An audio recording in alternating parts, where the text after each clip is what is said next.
Para quem já investe em renda fixa e está buscando rentabilidades um pouco maiores, sempre chega aquela pergunta, né?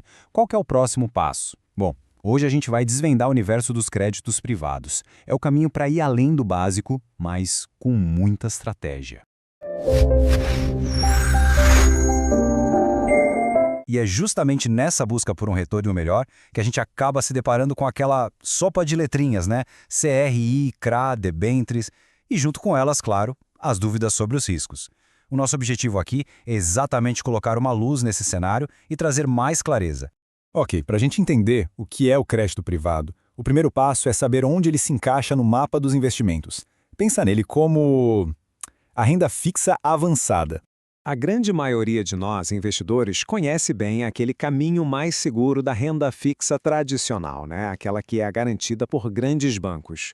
O crédito privado, bom, ele é um caminho diferente. Um caminho que oferece, sim, o potencial de retornos mais altos, mas olha, como em todo atalho que parece promissor, é fundamental entender direitinho onde se está pisando e, principalmente, quais são os riscos envolvidos. E para simplificar de vez esse conceito todo, existe uma analogia que eu acho fantástica, porque ela muda completamente a nossa perspectiva. A ideia é a seguinte: no crédito privado, quem investe se torna o banco. É isso mesmo, a lógica é exatamente essa. Em vez de ser um cliente que coloca o dinheiro no banco para ele emprestar para uma empresa, quem investe assume o papel do próprio banco. O dinheiro vai direto para uma empresa que está precisando de financiamento, ou seja, a gente corta o intermediário do caminho.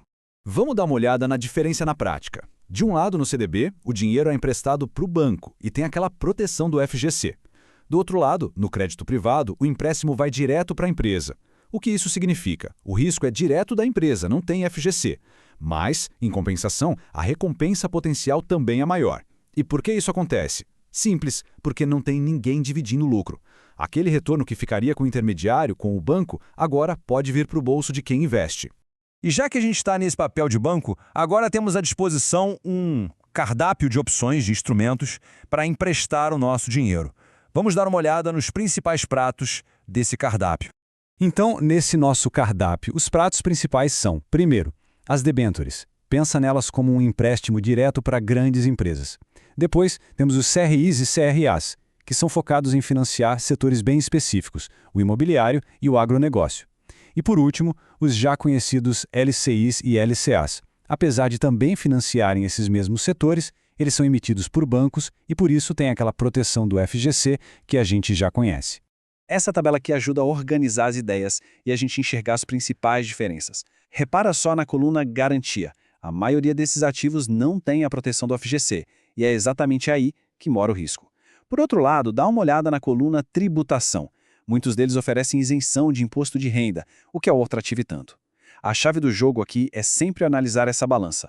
Qual é o risco que se está correndo e qual o benefício, tanto fiscal quanto de retorno, que se está recebendo em troca. Bom, agora que a gente já conhece os instrumentos, chegamos na parte talvez mais importante do trabalho de quem atua como credor. Analisar o risco real que existe por trás de cada uma dessas operações. E o que é o risco de crédito? Ele é o ponto central de tudo. De forma bem direta, é a chance de a empresa ou o projeto não pagar o que deve. Simples assim. É justamente porque se aceita correr esse risco que a recompensa, o retorno, pode ser maior. Então tá, como é que a gente faz essa análise na prática? É só seguir estes 3 passos fundamentais. Passo 1. Investigue o devedor. Quem é essa empresa? Qual o setor dela? Ela é forte no mercado em que atua? Passo 2. Analise a saúde financeira. Essa empresa gera caixa suficiente para pagar as dívidas dela? E o passo 3. Entenda as garantias. Quer dizer, se alguma coisa der errado, existe algum ativo ou alguma coisa que protege o investimento? E agora, um ponto de atenção que é fundamental. O erro mais comum, de longe, para quem está começando nesse mercado é a concentração de risco. Colocar uma parte muito grande da carteira em um único emissor ou em um único setor, isso aumenta o risco de uma forma drástica. Para a gente amarrar tudo o que foi dito, vamos a algumas regras de ouro. A primeira é sobre segurança. Esse tipo de investimento não é para o dinheiro da reserva de emergência. E a principal proteção aqui é a diversificação. Diversificar entre diferentes empresas e setores. A segunda regra é sobre a análise. Nunca, mas nunca mesmo se deixar levar apenas pela rentabilidade alta. A análise da empresa vem sempre em primeiro lugar. E por último, acompanhamento. Diferente de um CDB, que a gente pode até esquecer na carteira, o crédito privado exige um monitoramento constante. No fim do dia, tudo se resume a uma única pergunta. Uma pergunta que quem investe em crédito privado precisa se fazer o tempo todo. O prêmio, aquele retorno a mais que está sendo oferecido, ele realmente compensa o risco de crédito que está sendo assumido? Ter a resposta para essa pergunta é o que separa um investimento estratégico de uma simples aposta. Se o que a gente conversou aqui fez sentido e existe o desejo de aprofundar esse conhecimento, de aplicar tudo isso com uma estratégia clara e detalhada, fica o convite para conhecer os nossos cursos completos lá na nossa plataforma, minascapitaleducação.com.br.